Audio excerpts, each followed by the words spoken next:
할렐루야. 오늘도 예배 자리에 오신 모든 분들에게 하나님 주신 은혜가 있기 원합니다. 오늘 에스겔 28장 1절부터 19절 말씀 가지고 은혜를 나누겠습니다.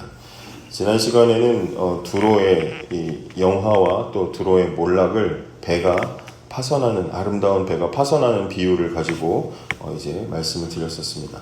두로는 스스로 온전하다, 아름답다 자부할 정도로 굉장히 그렇게 눈에 띄는 그런 나라였는데 한 번에 파선을 하게 되었고, 그 모든 관계됐던 나라들에게 조롱을 받는 것으로 멸망했다, 이렇게 이야기합니다. 오늘 보시는 본문에는 그 두로를 다스리는 왕에 대한 이제 심판의 말씀이 기록이 되어 있는데, 말씀을 보시면서 그런 생각을 혹시 해보셨는지 모르겠습니다. 하나님이 왜 에돔이나 블레셋이나 이 앞에 저주를, 심판을 선언했던 나라들에 비해서 두로에 대한 심판을 이렇게 길게 말씀하실까? 다른 나라들은 짧게 한 장에 한 두 나라씩 말씀하셨는데 왜 두로는 길게 말씀을 하셨을까라는 겁니다.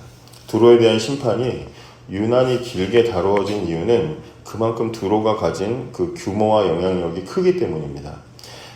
두로가 가지고 있었던, 쌓아놓았던 죄와 교만의 문제도 있고, 그렇지만 온 세상이 볼 때 주목하는 위치에 있었던 영향력이 있는 나라였기 때문인 것이죠. 당시에 막강한 권력을 가지고 있었던 거대 국가였고, 무역의 중심을 가지고 있었던 나라였습니다.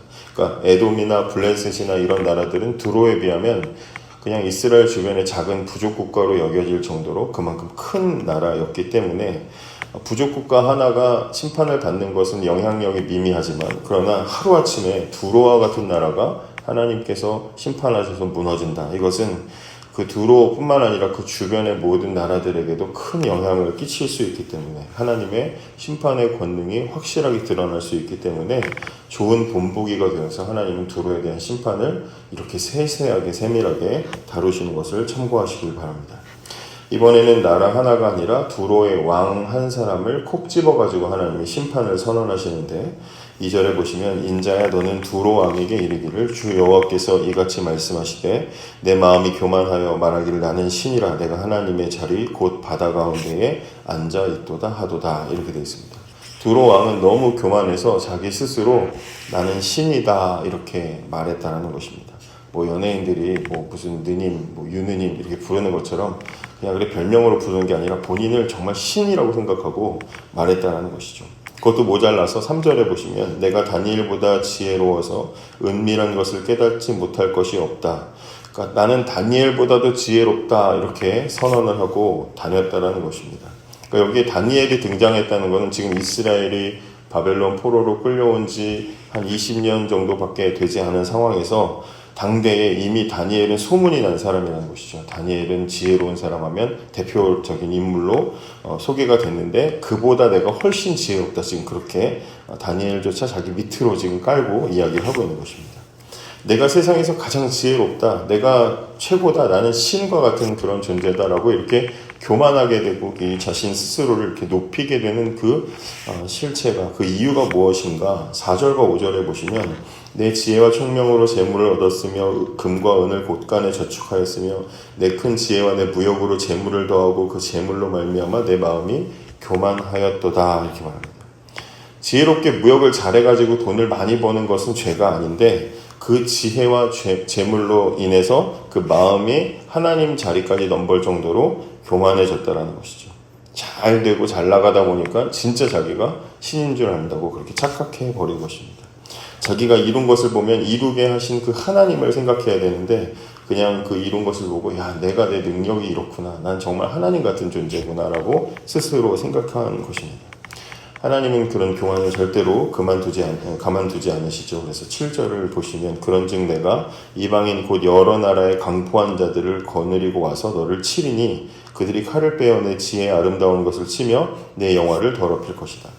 네가 그렇게 자랑스러워하는 그 지혜와 너의 그 영화로움, 자랑하는 그 모든 것들을 내가 부끄럽게 만들겠다라고 하십니다. 사람이 자랑하는 그 자랑거리를 겨냥해서 정확하게 심판하시겠다. 무엇을 가지고 자랑하고 있는지를 정확하게 알고 계시고 그것을 친다고 하나님은 무섭게 경고를 하고 계십니다. 그 9절에 보시면 내가 너를 죽이는 자 앞에서도 내가 하나님이라고 말하겠느냐, 너를 치는 자들 앞에서 사람일 뿐이요 신이 아니라.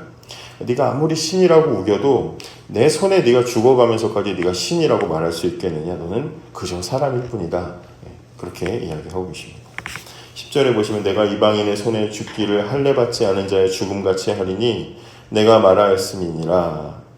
할례받지 않은 자의 죽음 같게 하겠다라는 얘기는 이 왕이 할례를 받았는지 안 받았는지 그게 중요한 게 아니라 이 할례받지 않을까 이방인 하나님 앞에 이방인들이 죽는 것처럼 죽게 하겠다. 이 얘기는 존귀함이라고는 전혀 없이 천하게 죽게 만들겠다라고 무섭게 경고하시는 말씀입니다. 그러니까 스스로 신이라고 외쳤던 존재가 아주 천하게 죽는다. 그것만큼 치욕스러운 것이 없는 것이죠. 그걸 이야기하는 것입니다. 사람이 아무리 높아져도 결국엔 죽음 앞에 서면 아무것도 아니라는 것을 보여질 수밖에 없는데 그걸 하나님이 지금 너 죽음 앞에 세워놓고 내가 너의 초라함을 보여주겠다라고 이야기하고 계시는 것입니다.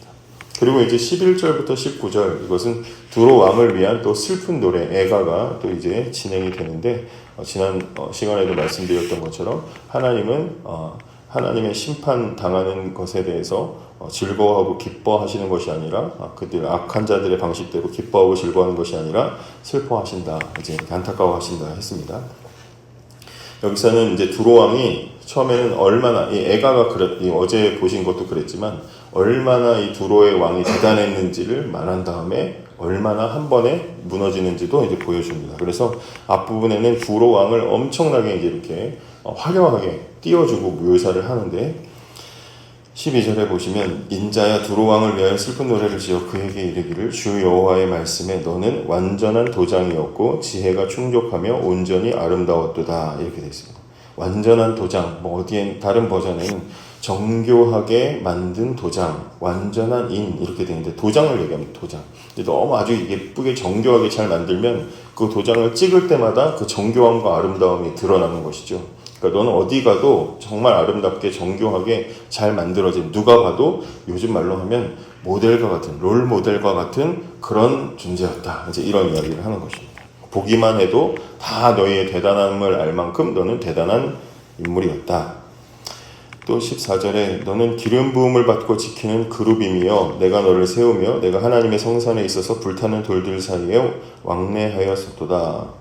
이 두로의 왕이 누렸던 영화로움을 말하는데 이 사이에는 이제 마치 에덴 동산 같은 이제 보석으로 단장한 에덴 동산 같다라는 비유도 하고 14절에서 말하는 것은 너가 어땠느냐 하나님의 그 보좌를 지키는 그룹 케루빔 그룹 천사를 얘기합니다. 그래서 그 천사처럼 이 왕이 진짜 기름 부음 받았다는 것이 아니라 그만큼 화려하고 영광스러운 하나님이 주시는 복을 그렇게까지 영광스럽게 아무나 누릴 수 없는 엄청난 영광을 누리는 하나님 앞에 마치 있는 천사처럼 그렇게 그런 복을 누렸다 이런 얘기입니다. 그래서 너는 이렇게 아름답고 이렇게 위대하고 이렇게 대단한 자리에 하나님이 갖다 두셨다라고 이야기합니다. 15절 보시면 내가 지음을 받던 날로부터 내 모든 길에 완전하더니 마침내 내게서 불의가 드러났도다. 이제 반전이 나오는 것이죠. 그래서 완전하던 존재에게서 불완전하고 불의한 것이 드러났다. 그 이유가 무엇입니까? 16절에 내 무역이 많음으로 내 가운데 강포가 가득하여 내가 범죄하였도다. 풍요와 성공이 이제 오히려 강포가 되고 죄악으로 바뀌게 되었다. 그래서 하나님은 그를 하나님의 산에서 쫓아냈다라고 표현하고 있습니다. 17절에도 내가 아름다움으로 마음이 교만하였으며 내가 영화로움으로 내 지혜를 더럽혔으며 내가 너를 땅에 던져 왕들 앞에 두어 그들의 구경거리가 되게 하였도다. 아름다움이 교만이 되고 지혜로움이 스스로를 더럽히는 도구가 되어버렸기 때문에 받은 것이 많았는데 그 많은 것 때문에 오히려 그것이 죄의 통로가 되었기 때문에 결국에는 다 불타서 죄가 되고 그리고 구경거리가 될 것이다. 이제 이렇게 이야기합니다. 한때는 하나님의 천사처럼 모든 영광과 영화를 누렸던 존재가 이제는 사람들에게 구경거리가 되는 그런 비참한 처지가 되게 하겠다라고 말씀을 하시는 것입니다. 오늘 본문을 지난 27장과 함께 놓고 보면 메시지는 아주 분명해집니다.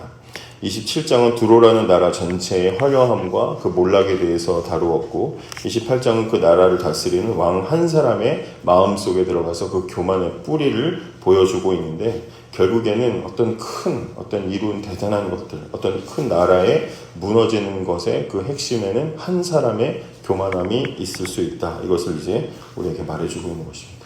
오늘 본문에 우리에게 말해주는 교훈이 분명합니다. 하나님이 주시는 지혜와 재물과 아름다움과 우리가 누리는 그 모든 것들은 다 악한 것이 아니라 다 선한 것입니다. 근데 그것을 받고 누릴 때에 우리의 마음이 교만해지면 그 좋은 것들이 우리를 무너뜨리는 도구가 될 수 있다. 지난 시간에는 그 배에 활용한 것들이 배가 침몰할 때는 빠르게 배를 침몰시키는 가속화시키는 도구가 되는 것처럼 이 왕이 누렸던 그 위대하고 아름다웠던 것들도 결국에는 왕을 무너뜨리는 도구가 되어버렸다는 것입니다. 두로 왕은 완전한 모델, 도장이라고 불릴 정도로 그만큼 하나님께서 주시는 자리가 컸고 은사가 컸는데 그 주신 것들을 자신에게 주신 하나님을 잊어버리고 스스로 그 하나님 자리에 앉으려고 했다가 결국에는 몰락하게 되었습니다. 저와 여러분에게도 지혜가 있고 또 재능이 있고 우리가 그것을 통하여서 또 이룰 수 있는 성취들이 있는데 우리가 그런 하나님께서 주시는 재능과 또 우리가 하나님께서 주시는 것들을 가지고 살아갈 때 혹시 그것으로 인해서 내 마음이 하나님보다 높아지고 있는 것은 아닌지를 우리는 돌아보아야 하는 것이죠. 실패할 때만 넘어지는 것이 아니라 성경은 오히려 우리가 잘 나갈 때, 성공할 때, 인정받을 때가 가장 위험한 순간이라고 항상 우리에게 말해주고 있습니다. 두로의 왕도 실패 때문에 무너진 것이 아니라 성공해서 무너졌다는 것을 우리는 기억해야 합니다. 지혜와 재물이 늘어날수록 그 마음이 높아졌기 때문에 결국에는 무너집니다. 우리 신앙 여정도 마찬가지입니다. 기도했는데 기도가 응답이 되고 하는 일들이 잘 되고 사람들에게 인정받는 순간이야말로 우리가 가장 조심해야 될 때인 줄 믿습니다. 그래서 그 좋은 것들을 주신 분이 누구신지를 날마다 잊지 않고 늘 기도의 자리에 나가서 하나님, 제가 이러한 것들을 누리고 있고 이러한 것들을 이루고 있지만 하나님 없이는 아무것도 할 수 없습니다 라고 하나님 앞에 겸손하게 엎드리는 저와 여러분이 되기를 원합니다. 기도하겠습니다.